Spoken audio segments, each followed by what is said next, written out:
ជំរាបសួរសុខសប្បាយទេអ្នកទាំងអស់គ្នាពេលនេះសូមកែរឿងចាស់ៗយកមកផុសដើម្បីឲ្យ channel បានដំណើរការដែលរឿងទី1នេះមានឈ្មោះថា One Piece សាច់រឿងចាប់ផ្ដើមជាមួយនឹងស្ដេចចោរសមុទ្រម្នាក់ឈ្មោះ Goldie Roger ត្រូវបានគេយកទៅប្រហារជីវិតជាសាធារណៈ Goldie Roger ហ្នឹងក៏ប្រហែលជាចោរសមុទ្រចិត្តល្អម្នាក់ដែរព្រោះនៅថ្ងៃដែលគេប្រហារជីវិតគាត់ហ្នឹងមានអ្នកខ្លះទៅឈរមើលហើយទួញយំសោកស្ដាយគាត់ជាខ្លាំងមុននឹងស្លាប់ Goldie Roger បានប្រកាសជាសាធារណៈថាទ្រព្យសម្បត្តិរបស់គាត់ទាំងអស់ដែលគាត់ហៅថា One Piece គាត់បានយកវាទៅលាក់ទុកនៅកន្លែងមួយតែគាត់បានប្រាប់ថាគាត់លាក់ទុកនៅកន្លែងណាទេបើអ្នកណារកកំណប់ One Piece នឹងឃើញវាជារបស់អ្នកនោះចាប់តាំងពីពេលនោះមកក្រុមចោរសមុទ្រទូទាំងពិភពលោកបានចេញទូទៅស្វែងរកកំណប់ One Piece នៅគ្រប់ទិសទីរយៈកាលជាង10ឆ្នាំក្រោយមកទៀតសាច់រឿងបានណែនាំឲ្យយើងស្គាល់តួអង្គឯករបស់យើងឈ្មោះ Monkey D Luffy កាលនោះគាត់មានអាយុប្រហែលជា6ឆ្នាំទេតែគាត់ចង់ធ្វើជាចោរសមុទ្រហើយ idol របស់គាត់គឺមេចោរសមុទ្រសក់ក្រហមម្នាក់ឈ្មោះ Sang ប៉ុន្តែពេលនោះដោយសារតែ Luffy នៅក្មេងពេក Sang មិនអាចយកគាត់ដើរតាមបានទេនៅថ្ងៃនោះផងដែរមានចោរភ្នំមួយក្រុមទៀតដែលមើលទៅដូចជាកាយសាហាវខ្លាំងណាស់បានទាត់ទម្លុះទ្វារចូលមកក្នុងអាហារដ្ឋានហើយប្រាប់ម្ចាស់ហាងថាពួកគេត្រូវការស្រា10បារ៉ែលតែ Makino ដែលជាម្ចាស់ហាងបានប្រាប់ថាអត់មានស្រាលក់ទៀតទេពេលនោះ Sang ចិត្តល្អបានយកស្រាមួយដបដែលគាត់មិនទាន់បើកឲ្យទៅចោរភ្នំនោះតែចោរភ្នំនោះបានវាយបំបីដបស្រាចោលហើយចោទថា Sang មើលងាយគាត់ទោះជាយ៉ាងនេះក៏ដោយ Sang ចិត្តធ្ងន់ណាស់អត់ប្រកាន់ចោរភ្នំនោះទេហើយបែរទៅរើអំបែងដបរបស់ចោរកុំឲ្យមុតជើងគេបន្តមកចោរភ្នំបានចិត្តក៏ដកដាវកាប់ចានលើតុថែមទៀតដើម្បីឲ្យ Sang រើសហើយបាននាំ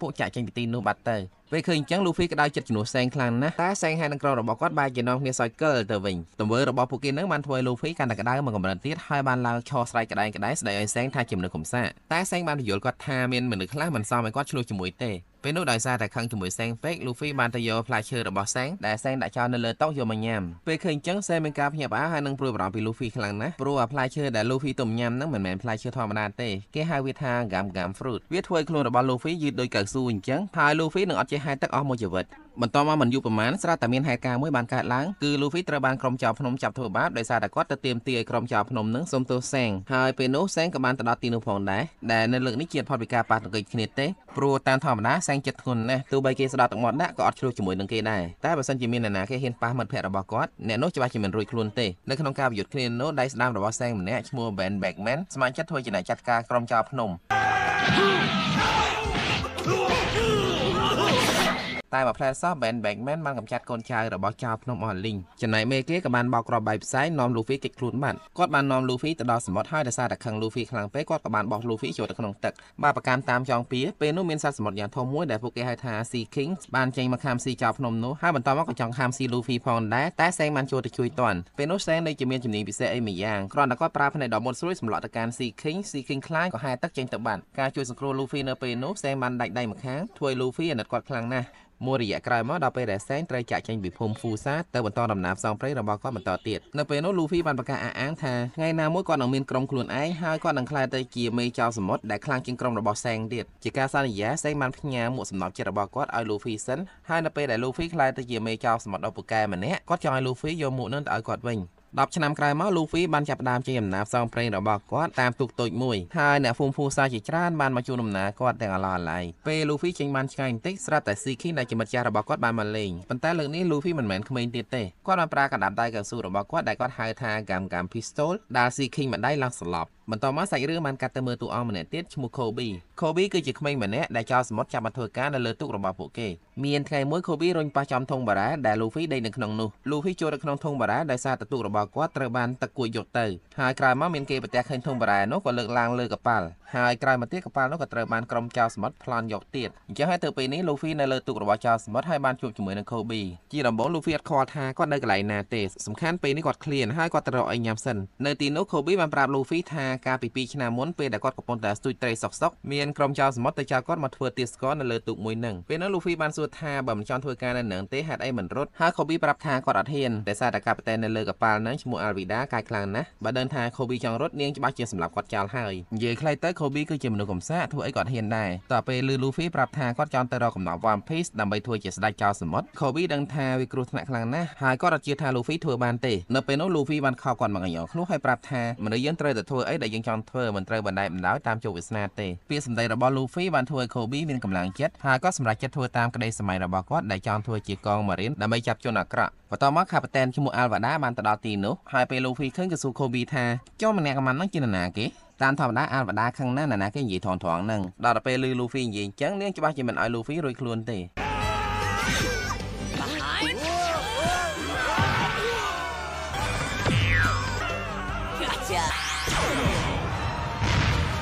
ได้របស់ Luffy ប្រការណាយឺកាន់តែឆ្ងាយកម្លាំងកាន់តែខ្លាំងនៅពេលនោះទោះបីជា Alvada កំបាប់ប៉ុណ្ណាក៏ Luffy ឯងវាយប៉ើងដែរបន្ទាប់មក Luffy បានជូន Kobe ទៅចុះឈ្មោះធ្វើជា Marine តាមក្តីសុបិនរបស់គាត់នៅតាមផ្លូវ Luffy បានសួរ Kobe តាក់ទងជាមួយនឹង Zoro ព្រោះមុននឹង Alvada ច្រឡំគាត់ជាមួយនឹង Zoro ពេលនោះ Kobe ប្រាប់ថា Zoro គឺជាអ្នកស៊ីឈ្នួលចាប់ចោលសមុទ្រដ៏ខ្លាំងម្នាក់ប៉ុន្តែមិនដឹងថាមានរឿងអីទេពេលនេះឮថាគេចងគាត់ទុកនៅទីក្រុង Cell Town បន្ទាប់មកមិនយូរប៉ុន្មានពួកគេបានធ្វើដំណើរទៅដល់ទីនោះព្រោះ Luffy ចង់បាន Zoro ចូលក្រុម Pirate ជាមួយគាត់ពេលនោះពួកគេបានដើរទៅដល់កន្លែងដែលគេចាប់ Zoro ចងឆ្កាងធ្វើទរណកម្មបង្អត់អាហារពេលនោះផងដែរក៏មានក្មេងស្រីម្នាក់ទៀតទៅដល់ទីនោះនាងក្លាហានណាស់ហ៊ានផ្លោះល្បនទៅជួប Zoro ដើម្បីយកបាយតាណាទៅឲ្យគាត់ញ៉ាំប៉ុន្តែនៅពេលនោះ Zoro មិនព្រមញ៉ាំទេថែមទាំងបានដេញក្មេងស្រីនោះឲ្យទៅវិញថែមទៀតបន្ទាប់មកមានបរិសុទ្ធសក់លឿងម្នាក់ហើយនឹងកង Marine 2នាក់បានទៅដល់គាត់បានឆក់បាយដំណើរពីក្មេងស្រីហើយបោះចោលទៅដីជន់ពីលើថែមទៀតបន្ទាប់មកទៀតបរិសុទ្ធនឹងបានបញ្ជាឲ្យ Marine ម្នាក់បោះក្មេងស្រីនោះចេញទៅក្រៅលបងវិញសំណាងដែរដែល Luffy ជួយនាងតាន់ក្រោយពេលបរិសុទ្ធសក់លឿងត្រឡប់ទៅវិញ Luffy បានលួចចូលទៅជួប Zoro វិញម្ដងពេលនោះ Luffy ចង់ជួយ Zoro ដែរតែ Zoro មិនឲ្យគាត់ជួយទេប៉ុន្តែ Zoro បានប៉ឹង Luffy ឲ្យជួយរើសបាយតាណាប្រឡាក់ដីឲ្យគាត់ញ៉ាំបន្ទាប់មក Luffy បានយករឿងនឹងទៅប្រាប់ក្មេងស្រីម្ចាស់បាយតាណាធ្វើឲ្យនាងសប្បាយចិត្តខ្លាំងណាស់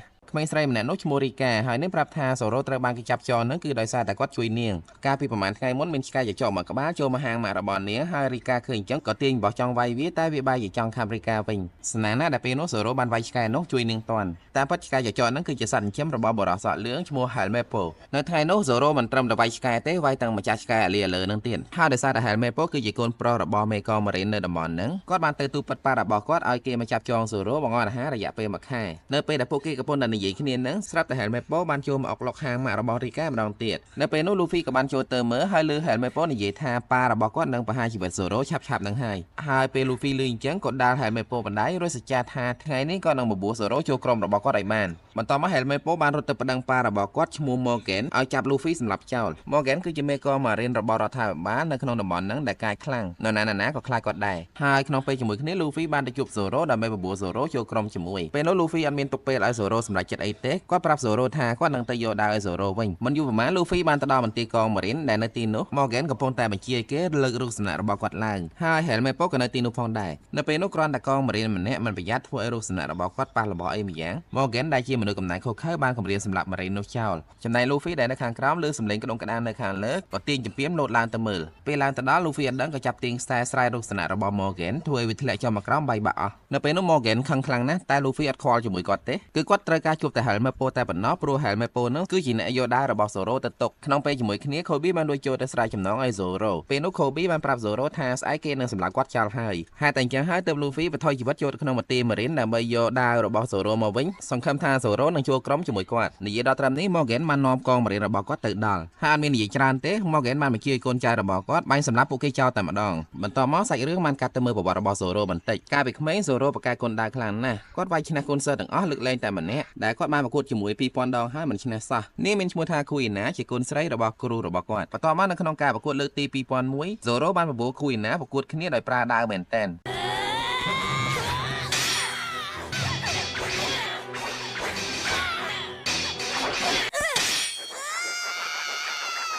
នៅក្នុងការប្រកួតលើកនោះ Kuina នៅតែឈ្នះដដែលពេលនោះ Zoro ពិតជាតូចចិត្តខ្លាំងណាស់តែ Kuina បានជួយនិយាយលើកទឹកចិត្តគាត់ជួយឲ្យគាត់មានកម្លាំងចិត្តឡើងវិញនៅថ្ងៃនោះពួកគេបានសន្យាជាមួយគ្នាថាថ្ងៃណាមួយក្នុងចំណោមពួកគេទាំងពីរនាក់នឹងមានម្នាក់ខ្លាយទៅជាអ្នកកំពូលគុនដាវដែលខ្លាំងជាងគេនៅលើលោកប៉ុន្តែក្រោយមកមិនយូរប៉ុន្មាន Kuina បានជួបឧបទ្ទហេតុគ្រោះថ្នាក់ស្លាប់បាត់បង់ជីវិតពេលនោះ Zoro បានទៅសុំដាវរបស់ Kuina ពីលោកគ្រូរបស់គាត់យកទៅប្រើដើម្បីខ្លាយទៅជាអ្នកគុនដាវដ៏ខ្លាំងបំផុតនៅលើលោកដោយបានសន្យាជាមួយ Kuinaត្រឡប់មកមើលពេលបច្ចុប្បន្នវិញនៅពេលដែលកង Marine កែកាយកំភ្លើងបាញ់ទៅកាន់ Zoro Luffy បានយកខ្លួនទៅជួយពាំងហើយដោយសារតែរាងកាយរបស់ Luffy ស្វិតយឺតដូចកៅស៊ូគ្រាប់កំភ្លើងធម្មតាមិនអាចធ្វើអីគាត់បានទេបន្ទាប់មក Luffy បានបកគោលដាវទាំង3របស់ Zoro ឲ្យ Zoro វិញហើយសួរគាត់ថាចង់ចូលរួមវាយជាមួយចៅសមុទ្រដែលជារឿងខុសច្បាប់ឬក៏ចង់ឲ្យកង Marine សម្លាប់គាត់ចោលឥឡូវហ្នឹងពេលហ្នឹង Zoro លែងខ្វល់ពីរឿងខុសច្បាប់អីទៀតហើយឲ្យតែគាត់នៅមានជីវិតនិងមានឱកាសខ្លាយទៅជាអ្នកកំពូលគុនដាវដែលខ្លាំងជាងគេនៅលើលោកបានន័យថា Zoro សុខចិត្តចូលរួមក្រុមជាមួយនឹង Luffy និយាយពី Morgan វិញបន្ទាប់ពីគ្រាប់កំភ្លើងធ្វើឲ្យ Luffy អត់បានគាត់បានបញ្ជាឲ្យកង Marine ប្រើដាវសម្រុកចូលទៅវិញម្ដងតែ Zoro បានចូលខ្លួនទៅទប់ពេលនោះ Zoro និង Luffy បានរួមគ្នាចាត់ការកង Marine ឲ្យដកថយហើយ Luffy បានសម្រុកចូលទៅវាយដូរជាមួយ Morgan យ៉ាងក្លាហានក្នុងការប្រយុទ្ធគ្នានៅលើនោះ Morgan ដែលគេខ្លាចគ្រប់គ្នាអត់មានធ្វើអី Luffy បានបន្តិចទេបែរជាត្រូវបាន Luffy ចាប់វាយឡើងទូកសាច់បន្តមកទៀត Helmepo បានទៅចាប់ Kobe ធ្វើជាចំណាត់ខ្មាំងពេលនោះ Kobe ក៏ក្លាហានណាស់ដែរមិនឲ្យ Luffy ខ្វល់ពីគាត់ទេដល់ពេលអញ្ចឹងទៅ Luffy អត់ខ្វល់ទេក៏សុទ្ធ Helmepo មកដៃពីចម្ងាយក្នុងពេលជាមួយគ្នា Morgan ក៏បានងើបមកវិញហើយចង់លួចកាប់ Luffy ពីក្រោយតែ Zoro បានស្ទុះវឹបចូល ចូលទៅជួយបន្ទាប់ពីបានកម្ចាត់ Morgan ពីអ្នកឪកូននឹងរួចហើយកូនតាហ៊ាន Marine អត់មានអ្នកណាខ្វល់ខ្វាយអីទេបែរជានាំគ្នាស្រែកហូរកញ្ជ្រៀវសប្បាយអើងកងតាមពិតពួកគេក៏មិនចង់ធ្វើការក្រៅបញ្ជាមេដែលសាហាវយង់ខ្នងដោយ Morgan នឹងដែរបន្ទាប់មកពួកគេបាននាំគ្នាទៅញ៉ាំអីនៅហាងម៉ាក់របស់ Rika នៅពេលនោះម៉ាក់របស់ Rika បានធ្វើម្ហូបយ៉ាងឆ្ងាញ់ទទួលពួកគ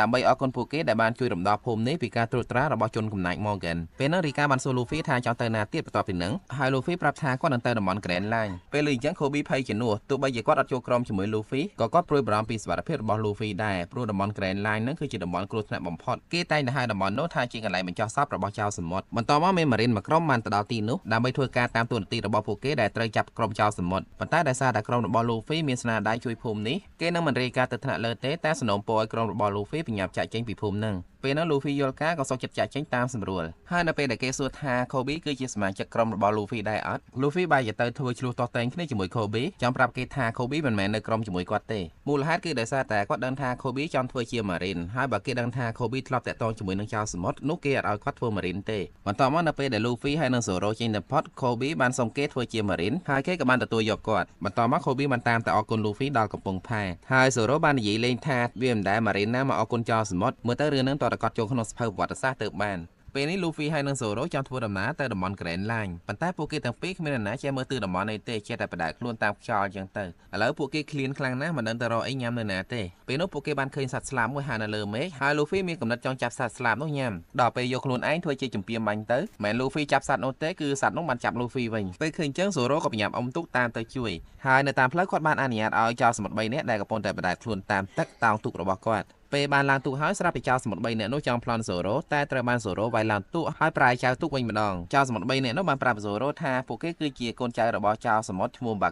Baki នឹងតែងខ្លួនដូចតួថ្លុកដែលគេហៅថា Clown ហើយគាត់ក៏ធ្លាប់បានញ៉ាំផ្លែឈើពិសេសមួយដែរបន្ទាប់មកសាច់រឿងបានកាត់ទៅមើលនារីម្នាក់ដែលនៅក្នុងដៃរបស់នាងមានការផែនទីហើយមានកូនចៅរបស់ Baki ជាច្រើនបានតាមយកផែនទីពីនាងទៅវិញកាត់ទៅមើលនៅជំរំរបស់ Baki វិញមានគេមើលឃើញសត្វស្លាបពំ Luffy ហោះនៅលើមេឃពេលនោះ Baki បានព្យាកូនចៅរបស់គាត់បាញ់វាទម្លាក់ចោលមកតែអត់ត្រូវសត្វស្លាបទេត្រូវតែ Luffyបន្ទាប់ពីធ្លាក់ដល់ដី Luffy បានជួបជាមួយនឹងស្រីម្នាក់ដែលកូនចៅរបស់ Baki កំពុងតែដេញតាមពេលនោះនាងបានហៅ Luffy ថាមេហើយក៏រត់ចេញទៅមុនដល់ពេលអញ្ចឹងកូនចៅរបស់ Baki ស្មានតែ Luffy ជាបពុរបស់នាងក៏ព្យាយាមចាស់គាត់តែត្រូវបាន Luffy វាយឡើងទូកបន្ទាប់មកនារីមុននឹងបានត្រឡប់មកជួប Luffy វិញហើយប្រាប់ Luffy ថានាងឈ្មោះ Nami ពេលនោះនាងចង់បបួល Luffy ធ្វើការជាមួយនាងព្រោះនាងឃើញ Luffy ខ្លាំងតែ Luffy ឃ្លានខ្លាំងណាស់អត់មានអារម្មណ៍ចង់និយាយរឿងការងារអីទេដល់ពេលអញ្ចឹងទៅ Nami ក៏នាំ Luffy ទៅញ៉ាំអីនៅផ្ទះធំមួយដែលនាងស្នាក់នៅបណ្ដោះអាសន្នមនុស្សនៅផ្ទះនោះបានរត់អស់ហើយដោយសារតែពួកគេខ្លាចចោលសមុទ្រ Baki ពេលនោះ Nami បានប្រាប់ Luffy ថានាងត្រូវការលុយចំនួនយ៉ាងច្រើនរហូតដល់100លាន belly ប៉ុន្តែនាងអត់ប្រាប់ Luffy ថាយកលុយទៅធ្វើអីទេគ្រាន់តែនាងចង់ប៉ឹង Luffy ឲ្យជួយការពារនាងព្រោះនាងចង់ចូលទៅក្នុងតំបន់ Grand Line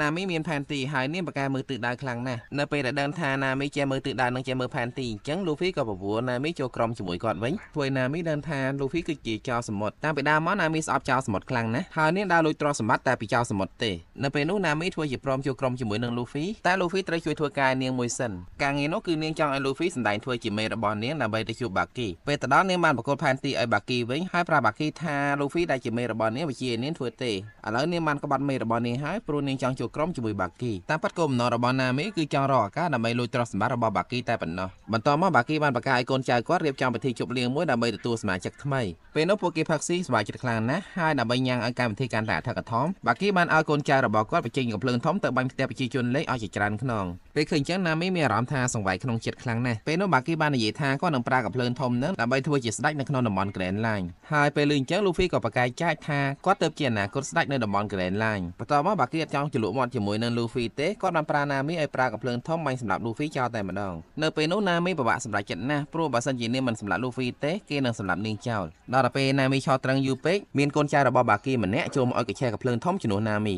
នៅពេលនោះ Nami មិនអាចទ្រាំឈរមើលបានក៏ដកដបង3កណាត់ចេញពីជើងរបស់នាងសំពងឲ្យម្នាក់នោះឡើងសន្លប់បន្ទាប់មកនាងបានប្រើដៃរបស់នាងទៅព្យាយាមផលិតកញ្ឆេះវិញបណ្ដាយនាងរលាកដៃឈឺចាប់យ៉ាងខ្លាំងក្នុងពេលជាមួយគ្នាមានចៅសមុទ្រ3នាក់លោតមកវាយប្រហារនាងពីក្រោយតែ Zoro បានចូលមកជួយទាន់ពេលវេលាក្នុងពិភពចៅសមុទ្រនរណាក៏ស្គាល់ Zoro ដែរគេល្បីថាគាត់ដើររកស៊ីកម្ចាត់ចៅសមុទ្រដែលគេហៅថា Pirate Hunter ជាទូទៅចៅសមុទ្រកំពេញកំប៉ុកខ្លាច Zoro ណាតែចំពោះ Baki វិញគាត់គិតថាបើសិនជាគាត់កម្ចាត់ Zoro បានគេឈ្មោះរបស់គាត់កាន់តែល្បីថាហើយ Baki ក៏លុតទៅវាយប្រហារ Zoro តែត្រូវបាន Zoro កាត់ដាច់ជាកង់ឃើញចឹងហើយកូនចៅរបស់ Baki នៅសោយធម្មតាទៀតធ្វើឲ្យ Zoro មានការងឿងឆ្ងល់ខ្លាំងណាស់ ហើយនៅសក់ស្រាប់តែមានដៅចាក់គាត់ពីក្រោយធ្លាយមកមុខអ្នកដែលចាក់គាត់គឺដៃរបស់បាគីធ្លាប់ញ៉ាំផ្លែឈើពិសេសម្យ៉ាងដោយ Luffy ដែរដែលគេហៅថា chop fruit ផ្លែឈើហ្នឹងធ្វើឲ្យបាគីមានសមត្ថភាពពិសេសអាចបំបែកខ្លួនឯងជាកង់ហើយអាចបញ្ជាបានពីចម្ងាយទៀតមានន័យថាដៅរបស់ Zoro មិនអាចធ្វើអីបាគីបានទេដល់ពេលអញ្ចឹងទៅ Zoro ក៏នឹកឃើញទៅលើកណ្ដុងកំភ្លើងធំបែកចំក្រុមរបស់បាគីហើយប្រាប់ឲ្យ Nami ឲ្យទៅឆេះ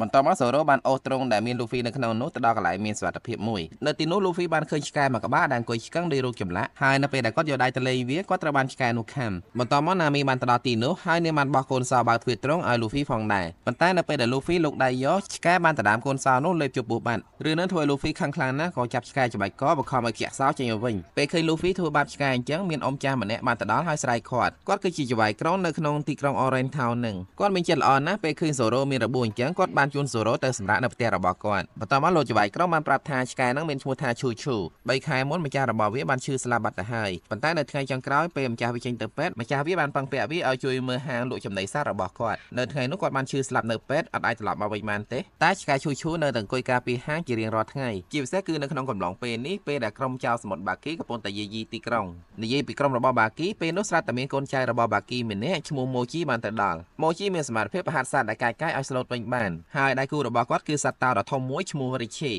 ចាប់ផ្ដើមឡើងតោ Richie បានវាយប្រហារទៅលើ Luffy ដែលនៅទៅផ្លូវវាចង់ចូលទៅក្នុងហាងលក់ចំណីសត្វតែឆ្កែឈូនៅឈរពាំងចាំការពារទោះបីជាមានតូចជាងតោឆ្ងាយឈូនៅតែចូលទៅខំជាមួយតោអត់មានរៀថយទេប៉ុន្តែទោះបីឆ្កែឈូក្លាហានប៉ុណ្ណាក៏មិនអាចឈ្នះតោដែរចុងក្រោយ Mochi បានដិតហាងលក់ចំណីសត្វរបស់ឆ្កែឈូនៅថ្ងៃនោះបើសិនជា Mochi គ្រាន់តែដើរឆ្លងកាត់ Luffy មិនខ្វល់ពីគាត់ទេតែដល់ទៅពេល Mochi ដិតហាងលក់ចំណីសត្វដែលឆ្កែឈូចាត់ទុកថាជាកំណត់របស់វា Luffy យល់ពីអារម្មណ៍របស់ឆ្កែឈូហើយគាត់ត្រូវរលុកដៃនៅក្នុងរឿងហ្នឹងចាប់ផ្ដើមឡើង Mochi បានបញ្ជាតោរបស់គាត់ឲ្យលោតទៅសង្គ្រប់ Luffy តែត្រូវបាន Luffy ប្រើក្បាច់កាំ Hammer ចាប់តោនោះបោកទៅនឹងដីពេល Mochi ដឹងថា Luffy មានថាមពលផ្លែឈើពិសេសគាត់ភ័យខ្លាំងណាស់ហើយបានសុំទោសញាប់មាត់តែទង្វើរបស់គាត់ Luffy មិនអាចលើកលែងទោសឲ្យបានទេត្រូវតែបដៅចេញបន្តមកក្រុមរបស់ Luffy បានទៅជួប Baki ម្ដងទៀតដើម្បីដណ្ដើមយកផែនទី Grand Line ហើយនឹងវាយបណ្ដេញ Baki ចេញពីក្រុងនៅពេលនោះលោកអ៊ំចៅហ្វាយក្រុងដូចជាមានអារម្មណ៍ថាឈឺចាប់ជាងគេហើយចង់សម្រុកចូលទៅរក Baki ទាំងកំរោលតែត្រូវបាន Luffy រុញក្បាលទៅបុកអញ្ចឹងឡើងស្លាប់តាមពិត Luffy ធ្វើអញ្ចឹងគឺដើម្បីការពារជីវិតរបស់គាត់ព្រោះបើសិនជាគាត់ចូលទៅប្រយុទ្ធគាត់អាចនឹងមានគ្រោះថ្នាក់ដល់ជីវិតបន្តមក Luffy បានស្រែកខ្លាំងទៅកាន់ Baki ថាអាចមោះធំហើយ Baki ខឹងខ្លាំងណាស់អាណាគេហៅគាត់ថាអាចមោះធំនឹង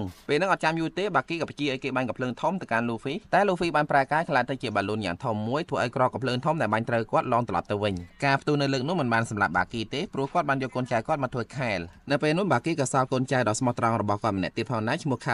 Kabachi ម្នាក់ហ្នឹងមើលទៅដូចសាហាវណាស់ហើយក៏ចម្លែកទៀតព្រោះគាត់ជិះកង់មួយចូលមកសាយវៀនប្រយុទ្ធដែលសារឃើញ Zoro មានរបួសនៅពោះ Kabachi បានឆ្លៀតឱកាសប្រើក្បាច់តរបួសចាស់របស់ Zoro ពីជើងផ្ទុំទួងគ្នាធ្វើឲ្យ Kabachi មានការឈឺចុកចាប់យ៉ាងខ្លាំងប៉ុន្តែប៉ុណ្ណឹងមិនអាចធ្វើឲ្យ Zoro ព្រមចុះចាញ់ទេគាត់នៅតែអាចស៊ូរួចឆ្លៀតពេលនោះ Nami ឆ្លាតអត់នៅឈរមើលទេនាងបានឆ្លៀតដកខ្លួនសិនដើម្បីទៅប្រមូលទ្រព្យសម្បត្តិពី Baki ត្រឡប់មកមើលការប្រយុទ្ធរវាង Zoro និង Kabachi វិញ Zoro អត់ទាន់មានឱកាសបានតដៃទេប៉ុន្តែនៅពេលដែល Kabachi បានចិត្តសម្រុកទៅចង់សម្លាប់គាត់ Zoro ប្រើតែមួយក្បាច់ទេអាចកម្ចាត់ Kabachi បានហើយបន្ទាប់ពីនោះមិនយូរប៉ុន្មាន Zoro ក៏បានដួលស្លាប់ផងដែរពេលនេះនៅសល់តែ Luffy ត្រូវវាយដូរជាមួយនឹង Bakiមុនពេលពួកគេប្រយុទ្ធគ្នា Baki បាននិយាយថាឃើញ Luffy ពាក់មួកស្លឹកអញ្ចឹងធ្វើឲ្យគាត់នឹកឃើញដល់ចៅសមុទ្រសក់ក្រហមឈ្មោះ Seng ដែលគាត់ស្អប់បំផុតលឺអញ្ចឹង Luffy ចាប់អារម្មណ៍ខ្លាំងណាស់ហើយបានសួរ Baki ថាពេលនេះ Seng នៅណាតែ Baki អត់បានឆ្លើយទេក៏ចាប់ផ្ដើមវាយប្រហារទៅលើ Luffy ការវាយលើកនោះ Luffy កិច្ចបានទាំងអស់អត់មានបញ្ហាទេហើយនៅពេលដែល Luffy មានឱកាសសុទ្ធទៅវិញ Baki បានដកកកិច្ចពីកណ្ដាប់ដៃរបស់ Luffy ក្បាច់វាយបន្តទៀត Baki បានធ្វើឲ្យលហើយមួករបស់ Luffy ធ្វើ Luffy ខឹងខ្លាំងណាស់ព្រោះមួកនោះ Seng ផ្ញើនៅគាត់ហើយគាត់ត្រូវយកទៅប្រគល់ឲ្យ Seng វិញនៅថ្ងៃណាមួយពេលដឹងពីចំណុចខ្សោយរបស់ Luffy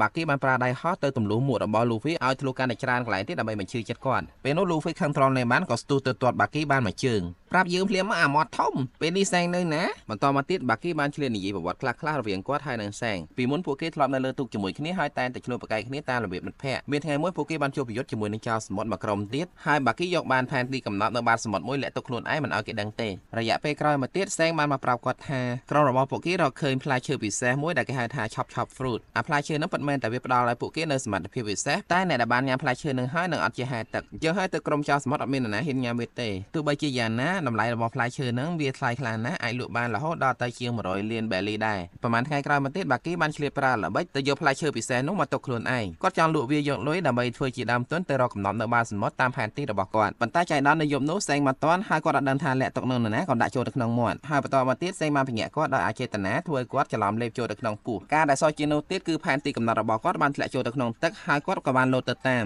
គ្រាន់តែបានចូលទៅដល់ក្នុងទឹកភ្លាមបាគីគាំងឆ្កឹងកម្រើកមិនរួចថ្ងៃនោះកូនតបានសេងជួយបាគីលងទឹកស្លាប់បាត់ហើយប៉ុន្តែចាប់ពីថ្ងៃនោះមកបាគីមិនបានអរគុណសេងឡើយដឹងតែបន្ទោសគាត់ថាសេងនឹងធ្វើឲ្យគាត់បាត់បង់របស់របរគ្រប់យ៉ាងនិយាយដល់ត្រឹមនេះបាគីក៏បានផ្ដាច់ខ្លួនពាក់កណ្ដាលហោះទៅខាងលើដើម្បីប្រើស៊ុបពើចាត់ការលូហ្វីតែចៃដន្យគាត់បានឃើញណាមីដែលបានលួចទ្រព្យសម្បត្តិរបស់គាត់ក៏ហោះដេញតាមពេលតាមចិត្តតាន់ហើយស្រាប់តាគាំងព្រោះលូហ្វីបានទាត់ខ្លួនគាត់មកកណាត់ក្រមចង់ប្រឡោះជើងបន្ទាប់មកលូហ្វីបានប្រាប់ណាមីឲ្យទម្លាក់ទ្រព្យសម្បត្តិចុះហើយឆាប់រត់ទៅបើមិនចង់មានគ្រោះថ្នាក់ប៉ុន្តែណាមីអត់ព្រមទេនាងថាទ្រព្យសម្បត្តិហ្នឹងជារបស់នាងហើយពេលឮអញ្ចឹងបាគីក៏បានស្ដីឲ្យនាងថាអត់មានម៉ែឪបដៅទេលួចរបស់គេឲ្យថារបស់ខ្លួនឯងតែណាមីបានបកវិញថាអញ្ចឹងទ្រព្យសម្បត្តិហ្នឹងក៏មិនមែនជារបស់បាគីដែរព្រោះបាគីលួចប្លន់ពីគេដូចតែគ្នាហ្នឹងបន្ទាប់មកបាគីខឹងខ្លាំងណាស់ក៏បំបីខ្លួនជាច្រើនកំណាត់ដេញតាមដណ្ដើមទ្រព្យសម្បត្តិពីណាមីនៅពេលនោះបាគីមាននឹងចាក់សម្លាប់ណាមីទៅហើយតែជាបានលូហ្វីចូលទៅជួយទាន់នៅពេលដែលពួកគេគិតថាចាត់ការបាគីបានហើយស្រាប់តែបាគីងើបឡើងមកវិញហើយគម្រាមថានឹងប្រើក្បាច់ចុងក្រោយដើម្បីចាត់ការពួកគេនៅពេលនោះបាគីបានប្រើក្បាច់ប្រមូលខ្លួនចូលគ្នាតែបែរជាខ្លាយទៅជាមនុស្សកន្ទឿទៅវិញព្រោះរាងកាយរបស់គាត់មានផ្នែកខ្លះត្រូវបានណាមីចាប់ចងទុកជាកិច្ចបង្ហាញលូហ្វីបានប្រើក្បាច់កម្មបាស៊ូកាយីដៃទាំងពីរទៅក្រៅយ៉ាងវែងហើយវាយបញ្ជូនបាគីផ្លោងទៅយ៉ាងឆ្ងាយដែលកន្ទុយភ្នែកបន្ទាប់ពីចប់រឿងរ៉ាវហើយលូហ្វីបានរើសមួករហែករបស់គាត់យកមកពាក់វិញហើយណាមីបានប្រាប់ថាពេលទៅនេះចាំនាងជួយដេឲ្យវិញបន្ទាប់មកណាមីបានបកគោលផែនទីក្រែនឡាញឲ្យទៅលូហ្វីចំណែកនាងនឹងយកទ្រព្យសម្បត្តិទាំងអស់ដែលគិតជាលុយប្រហែលជា10លានបែលីដែរហើយចាប់តាំងពីពេលនោះមកណាមីសុកចិត្តចូលក្រុមជាមួយលូហ្វីបន្ទាប់មកមានប្រជាជនជាច្រើនបានប្រមូលគ្នាទៅកាន់ទីនោះដើម្បីចាត់ការក្រុមចោរសមុទ្រចេញពេលទៅដល់ពួកគេបានឃើញចៅហ្វាយក្រុងស្លាប់នៅទីនោះហើយនាំគ្នាគិតថាប្រហែលជាក្រុមចោរសមុទ្រវាយគាត់ហើយពេលនោះលូហ្វីបាននិយាយត្រង់ផ្លឹងថាគាត់ជាអ្នកវាយហើយគាត់ក៏ជាចោរសមុទ្រដែរញីអាល្ងើមិនក៏ប្រាប់គេតាមត្រង់អញ្ចឹងនៅពេលនោះប្រជាជននាំគ្នាខឹងខ្លាំងណាស់ហើយក៏ដេញតាមពួកគេហើយនៅតាមផ្លូវពួកគេក៏បានឃើញឆ្កែឈូឈូផងដែរដែលពេលនោះឆ្កែឈូឈូបានជួយស្ទាក់ផ្លូវប្រជាជនមិនឲ្យដេញតាមពួកគេទេបន្តមកទៀតចៅហ្វាយក្រុងបានដឹងខ្លួនហើយនៅពេលដែលសួរនាំដឹងថាក្រុមរបស់លូហ្វីនៅរស់គាត់ក៏បានរត់ទៅតាមពួកគេនៅកំពង់ផែដើម្បីអរគុណពួកគេដែលជួយសង្គ្រោះជីវិតរបស់គាត់ហើយនៅពេលនោះផងដែរលូហ្វីក៏បានទុកទ្រព្យសម្បត្តិមកថងឲ្យទៅចៅហ្វាយក្រុងដើម្បីកសាងទីក្រុងឡើងវិញដល់ពេលទូកចេញបានឆ្ងាយហើយទើបណាមីចាប់អារម្មណ៍ថាបាត់ទ្រព្យសម្បត្តិរបស់នាងមកថងធ្វើឲ្យនាងខឹងខ្លាំងណាស់ចង់តែសម្លាប់លូហ្វីចោលទេសូមអរគុណអ្នកទាំងអស់គ្នាដែលបានតាមដានទស្សនារឿងនេះជាមួយខ្ញុំបើសិនជាយល់ថារឿងនេះល្អមើលសូមជួយចុច like ហើយនិង comment ម្នាក់មួយមកហើយសម្រាប់អ្នកដែលមិនទាន់បាន subscribe Channel មនោចរណៃទេក៏សូមជួយ subscribe ម្នាក់មួយដើម្បីជួយផ្ដល់ជាកម្លាំងចិត្តដល់ខ្ញុំផងសម្រាប់ពេលនេះសូមអរគុណសូមជូនពរសុខភាពល្អអនាគតបបររុងរឿង